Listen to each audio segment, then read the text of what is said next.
1 hour.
Oh, pardon me. How did you get in here? Through the door, actually. So, what may I do for you then? Much, I hope.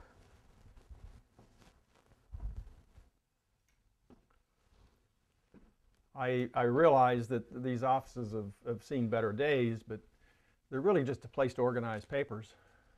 As you might imagine, more upscale offices, more upscale prices. Oh, please don't misunderstand. I'm actually quite impressed by what I see. I guess it's hard to say exactly why. But I know that it may not seem this way to you, but that there's much treasure here. Treasure, I doubt. But what brings you here, if you don't mind my asking? Ah, a proposition. Something you might find challenging. I've been watching your career for quite a while now, and I thought it was time I introduced myself. And I've heard that you're a lawyer of last choice, that you're a man with an open mind, and you even win occasionally. Occasionally. But even when I don't, my client's case gets heard. Not a way to get rich, I'm sure, but I don't think that's what you're after. Your point? Take, for instance, the case of Terrence Rice. What do you know about that phony? Oh, a very great deal, but specifically that you didn't take his case. That's right. It wasn't for me. Of course. And as it's my duty under the law to preserve confidentiality, I'm under no obligation to share any information about him that wasn't in the public record. Well, fortunately, I need none. He was guilty. He murdered several people, and in each case, he claimed that he was under some kind of seizure. Dude, you look really bad. You don't look so well, man. You okay? That you could have gleaned from the papers. But if you actually look at the facts involved, you'll see that each of the victims was at a disadvantage. Yeah, and some of them were even drugged by him.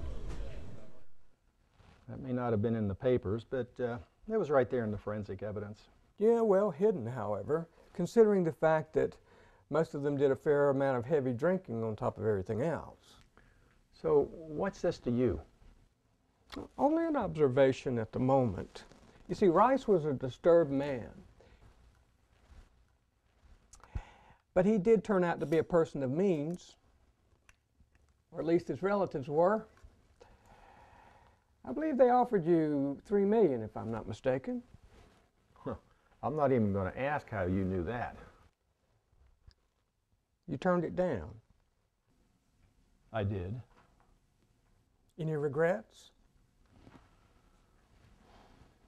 No. But you did consider before answering.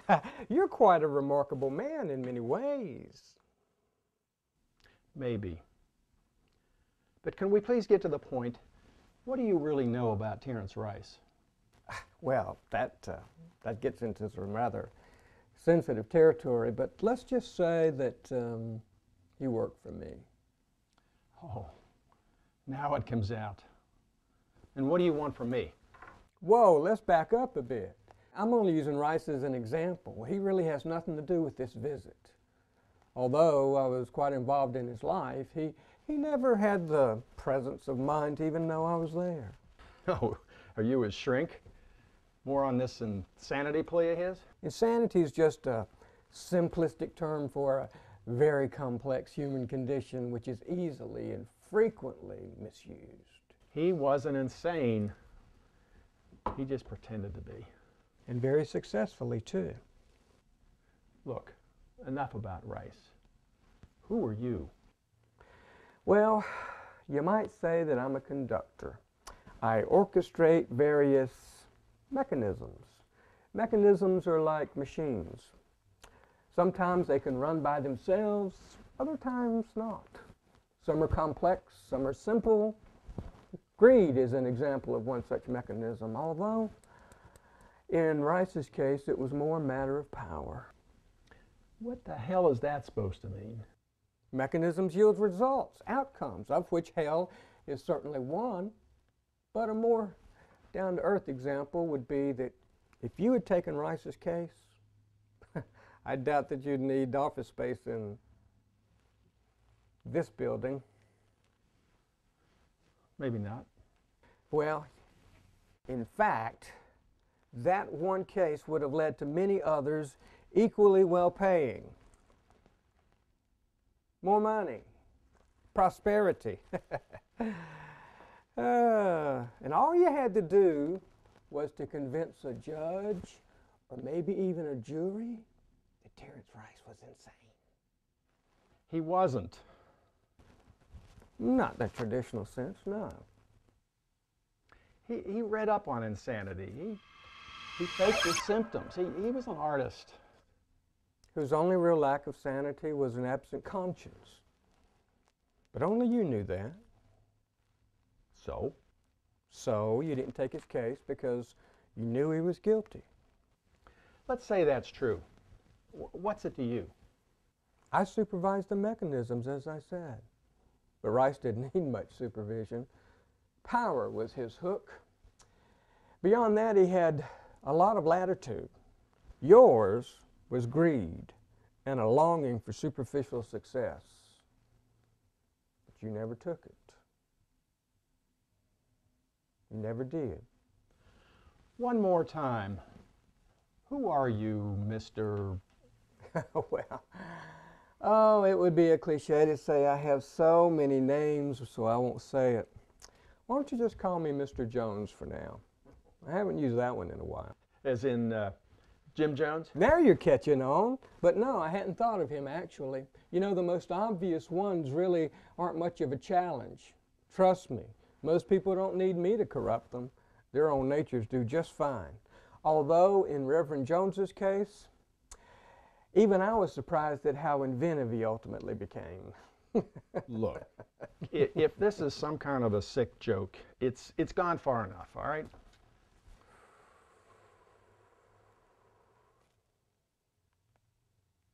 It's not.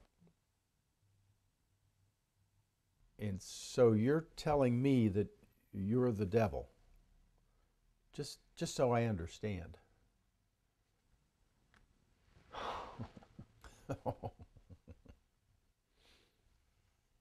I see you don't believe me. Well, I guess I ought to be used to it by now. Most people don't even acknowledge that I even exist, which usually works in my favor, but you know, if time wasn't a factor, wouldn't be a problem. We could do this all day long. Are you going somewhere, Mr. Scratch? Jones is fine, but yes, I am. You see, my being here is rather unusual. I've arranged for a kind of neutral ground, a protected zone, if you will, so that we can have what you might think of as a private conversation.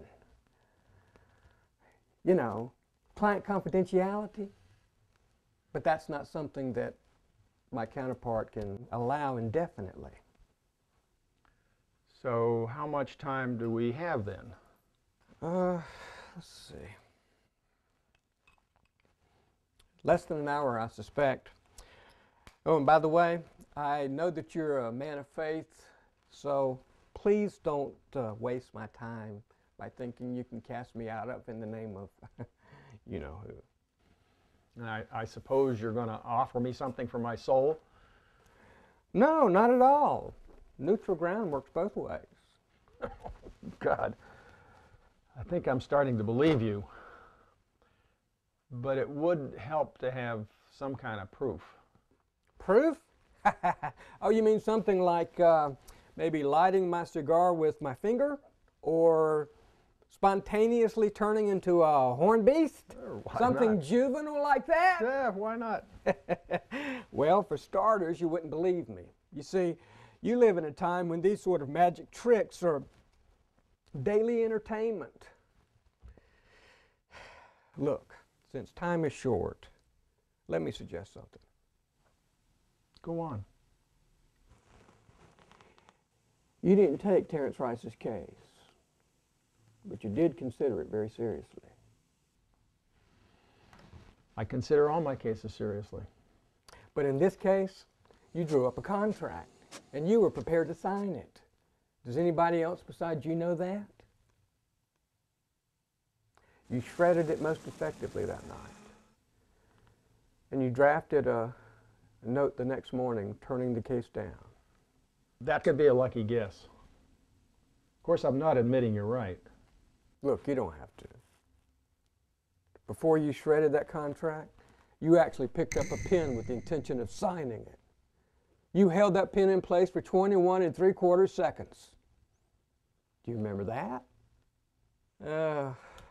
Now you're probably thinking that perhaps I went to all the trouble of putting up a surveillance camera in your home. That's possible, hypothetically.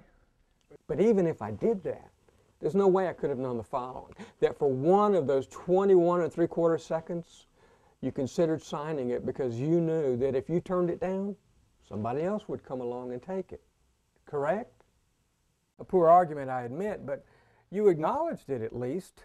You also spent about 2 1/4 seconds considering the fact that Rice, faker or not, did deserve a fair trial and an adequate defense. Everybody does under the law. Yeah, but for almost a full 18 1/4 seconds, you puzzled over the biggest hurdle of them all. Do you remember what that was? Suppose you tell me. You were afraid the poor little Grace would leave you if you didn't take the case.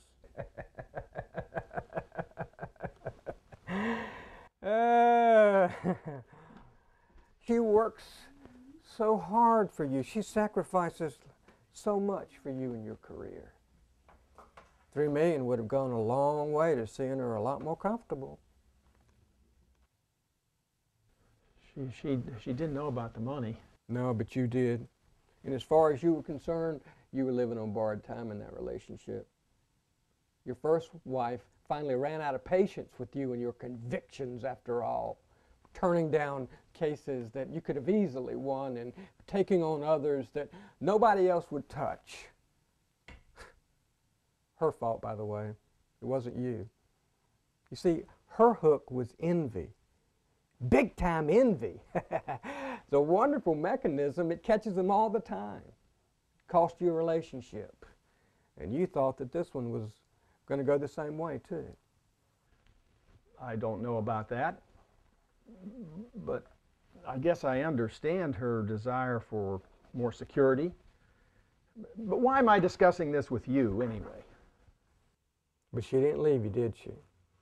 See, had you taken the bait, things would have gone downhill very quickly. Being true to one's own self is a good recipe for finding out what's important in life. Oh, by the way, in case you were wondering what happened to that 1/4 of a second remaining, that was set aside statistically to cover the time that it would take your brain to react to whatever decision you made and to fire up your signing muscles. You're very thorough, but you really don't look like a devil. Surely you know better than that. You of all people should know that nobody is what they appear to be, especially if they knock on the door to this office. Touché. Besides, your marriage was made ironclad years ago.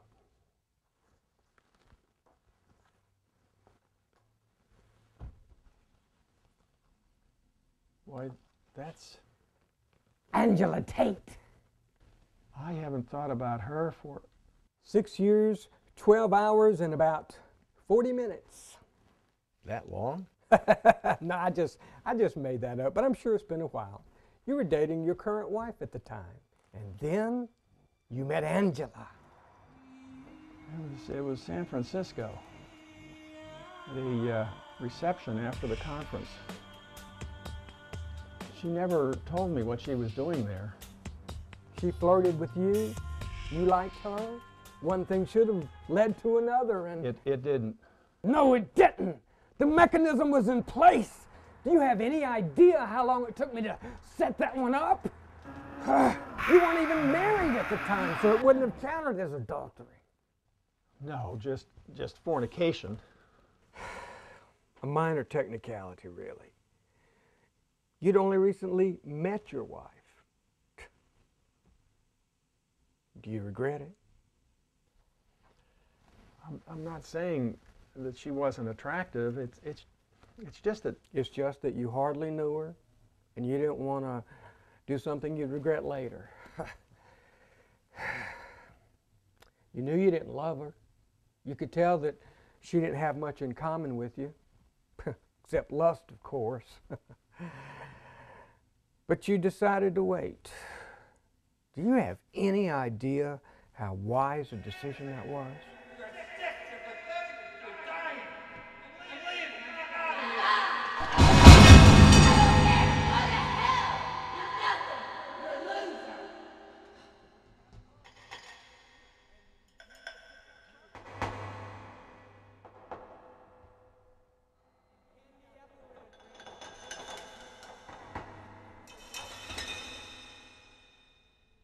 That was your test. After that, there was nothing I could do to seriously threaten your marriage. It wasn't even worth trying. All right, Mr. Jones. Let's say you've convinced me, at least for now. What is it that you think I can do for you? When you didn't sign that document, I discovered 3 things about you. Number 1, you're smart. You may have thought Rice's insanity game was transparent, but it fooled everybody else. Secondly, you're a good lawyer.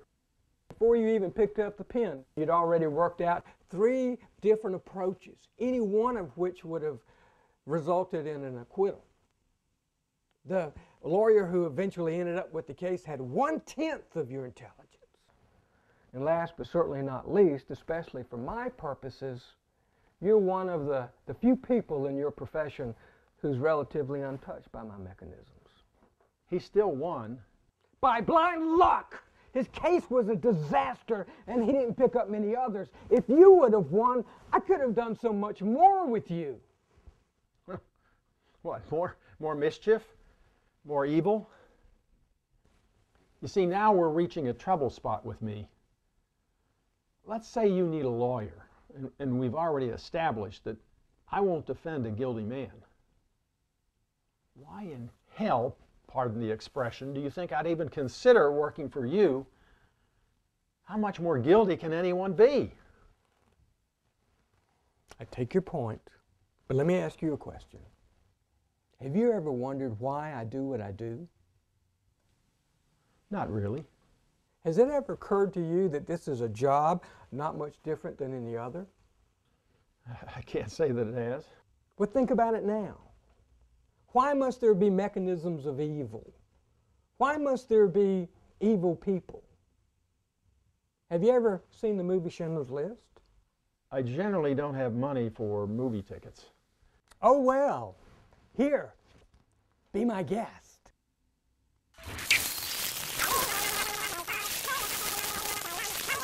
Hey, wait a minute.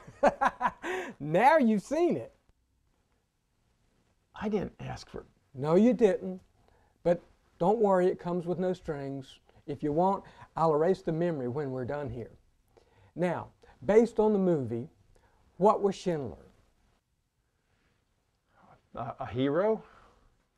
Not originally. Well, by his own admission, he was a profiteer in slave labor. And a failure as a businessman and a husband. But he did something great, as you pointed out.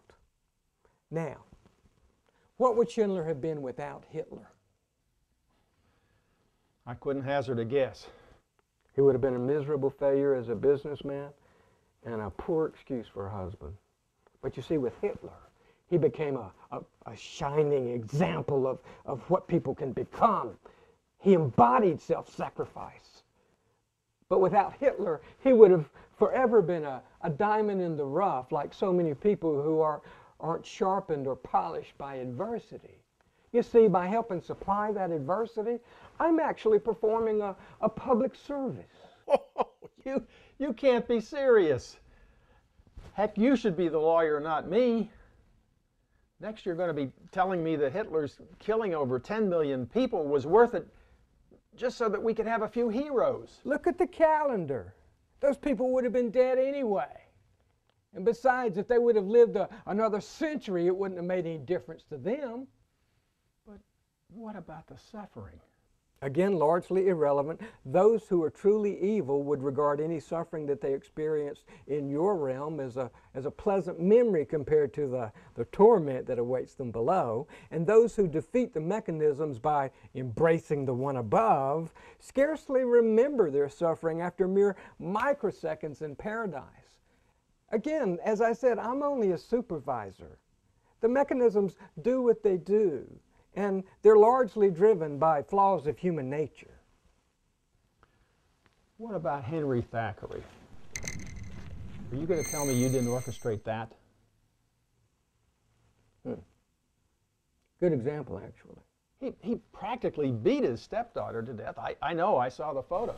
Well, actually, he did beat her to death.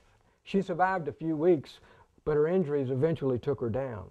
A long few weeks, I may add. But she had it coming. What? The man had a history of sexual abuse. He gets off on a technicality after molesting her, and then he has at her with a sledgehammer.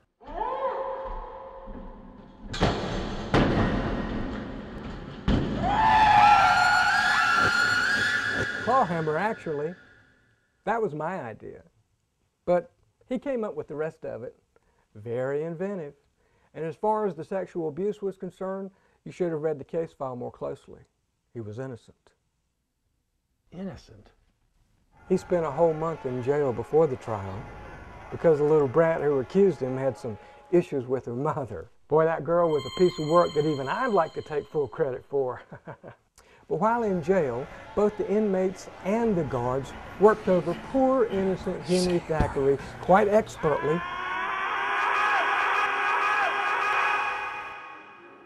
And that so-called wife of his, when she came to visit, she spat in his face. I didn't do anything. Every single experience she has for I didn't do anything! screwed up because of you. I will be catching you, man. I'm gonna kill you right now!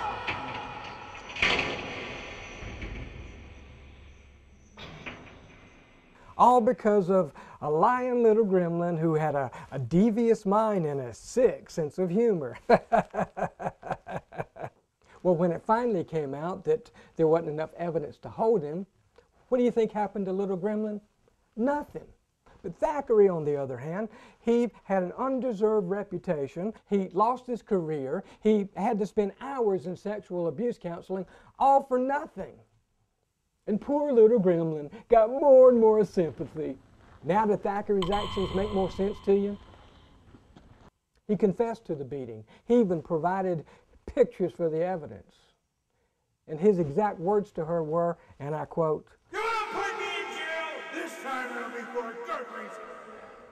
That still doesn't excuse what he did.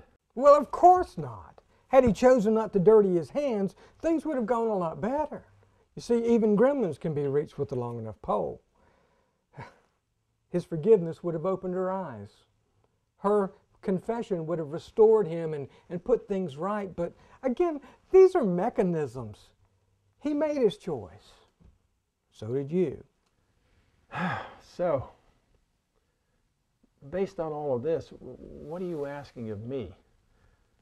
Are you telling me that there's no lawyers in... Cheap shot, but that's just the point. You see, any lawyer under my control does me no good. I need somebody on the other side to plead my case. And what is your case? Simply that my job serves a purpose and that some, if not all good, comes from evil. But that's not etched in stone. You can come up with the argument. That's all I need you for. What argument? What do you hope to achieve?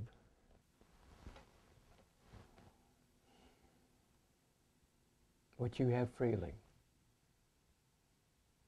Forgiveness. Forgiveness. I want to repent. Wouldn't you? But you've just got done telling me you haven't done anything wrong. How can you repent without remorse? If you're forgiven, are you just going to continue to tempt people and cause all that havoc? Maybe. It depends on the deal. Let's just say I'm open to negotiation. Deal? Negotiation? We're talking about people's lives here. We're talking about sin. We're talking about righteousness. I know these may not matter a lot to you, but they certainly matter to us. Yeah, but you need to understand that to me, this is a job. This is something that I've gotten good at. This is something that I know. A few souls here, a few there. Mechanisms, you know? Look, I am what I am. Neutral ground, right? I'm being honest. Now, whether I'm sorry or not, I'm on the losing side. And this war is almost over. Now, if you were me, would you want to end up in hell? That's not evil. That's just stupid. Well, I suppose not, but... You're justified by faith, remember? You're all sinners, and you've got this loophole. Before this whole business winds down, I want in on that. You're calling Christ's sacrifice a loophole? What else would you call it? Redemption. Fine, redemption, faith, whatever you want to call it. The fact is, I want in.